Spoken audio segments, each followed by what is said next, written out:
Euzu billahi mineşşeytanirracim. Bismillahirrahmanirrahim. Hürmetli kırandaşlarım, hemmenlağa Allah'ın salamı, rahmeti ve bereketi olsun. Bugünkü videoda bolsa nurgulluğanlarımız dikkat kılmagan veya ki sel qarab qalgan. Aslında hayatımızın en mühim noktalarını öz içine algan ve bizning ruhiyetimizni her daim terbiyelep kelgan bazı mühim noktalarını ve onun hikmetlerini sizlar bilan hem baharlanıp ötümen. O hikmetler qaysi? Degan vaqtimizda qarindoshlar, u bo'lsa-mu bizniki namazımız ve bizning namazımızda ruhiyetimizni, qalbimizni tarbiyalagan o ishlarni bugun sizlarga so'zlab o'tmoqchiman. O ishlar qaysi degan vaqtimizda qarindoshlar, men buni shundoq bir matematika shaklida hisoblab chiqdim ve bunu Türkiye devletiga, yaşagan devletimiz Türkiye bo'lganligi uchun ve Türkiye devletininki İslamni yaşagan miqdoriga ayırıp bazı neticelerge eriştim ve bu ayetlerninki aslında bu biz okuyatkan veya ki onun bunçilik hayatımızda mühim ikenlikini bilmeyatkan bu noktalarınki aslında Müslümanların hayatını kandak özgertkenlikini ve bu hayatını yaşamagan insanlarınki hayatıda kandak müşkilatlara düşkegenlikini inşallah gösterip ötümen. Hürmetli kırındaşlar, Türkiye biz Müslüman da bilgen, umumdan halkı Müslüman da bilgen, Türkiye halkının %90'ı bugünkü günümüzde Müslüman bulup hesaplandı. Türkiye devletinin özünün statistikalıgan cedvelde bunu ifade ediyor. Ama bu %90 Müslümanınki %42'si namaz kılıdı, kalgını namaz kılmaydı kırındaşlar. Bu sebeple Türkiye'ninki psikik doktoru, Türkiye'ninki insanların psikik sekide izlengen bir doktor şularını bayan kılıdı.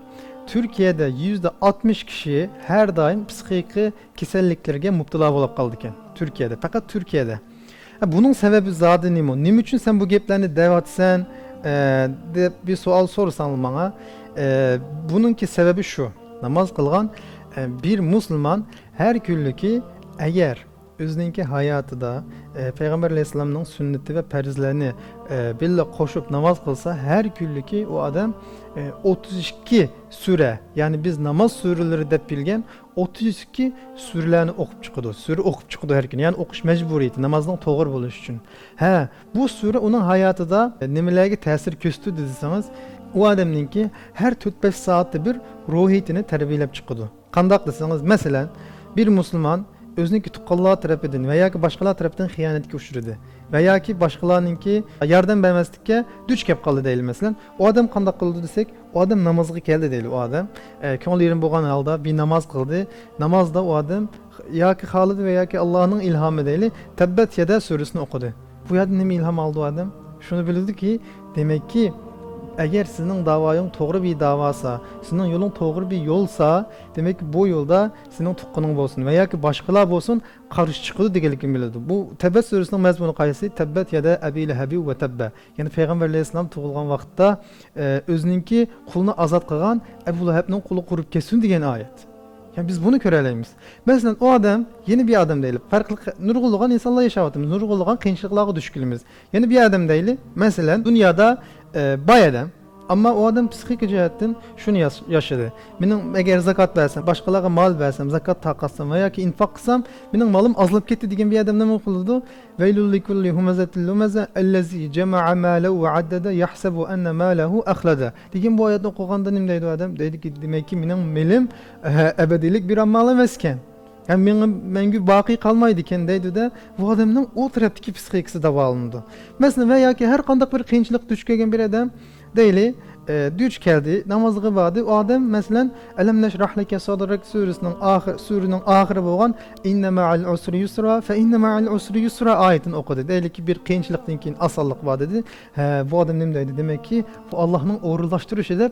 O adam bir psikike kesellikkiga mubtala bulmaydı. Yani kalbi rahat halette yaşavatıdı. Mesela en addisi bizden vatanimizde olsun. İnsanlar şunda güçlü kıyınçılıkla düş gelgen halde veya biz mi ruhiyetten intayin kıyınçılıklara düş kelevatımız. Ama bizim ruhiyetimiz bizni hayatta tutup duruvatkan nersi neymi o degen vaktimizde biz bilimiz ki her bir iş Allah Teala'nın orunlaştırışı, Allah Teala'nın takdir kılışı.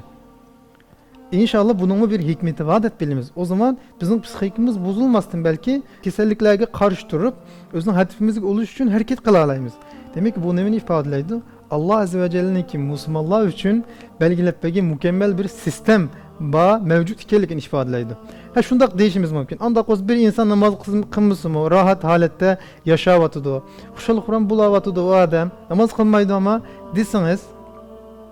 Mesela buluş mümkün. Bir iki tane belki buluş mümkün. Ama Türkiye'ninki umumi cihetin cedvelligen matematika statistikasına qarğan vaqtimizda şularni Türkiye'deki Google'ga yazıp şularni tapalaysınız. Mesela 2017 yıllık statistika qaralgan vaqtda Türkiye'de psixik kasallikka duch kelgan insonlarninki soni %60 adam psixik kasallikka duch keladi. Ve Türkiye'de bu psixik kasallik özünün ruhiyetini terbiye kılamıqanlığı bir Müslümandaki her bir 5 saatte yığındın bir hayatqa erişemegənlik üçün o adam ne kılıdı? Bu kasalliklarga qarşı turanmaydı. Bu kasalning yoki bundaq ishlarning Alloh taoloning bir taqdir ekanligini bilinmaydi. Bu adam nimaga yashaydi? Bu adam shuning bilan ya o'zini o'ltirib oladi va yoki boshqa ishlarga duch keladi. Masalan, şunu hayran qilishinglar mumkin qarindoshlar. Türkiye'de her günü özünü öldürüp algan kişi 9 kişi özünü öldürüp aldı. Öldürüp aldı. Bunu men emas, Google sayfasını tapalaysizlar.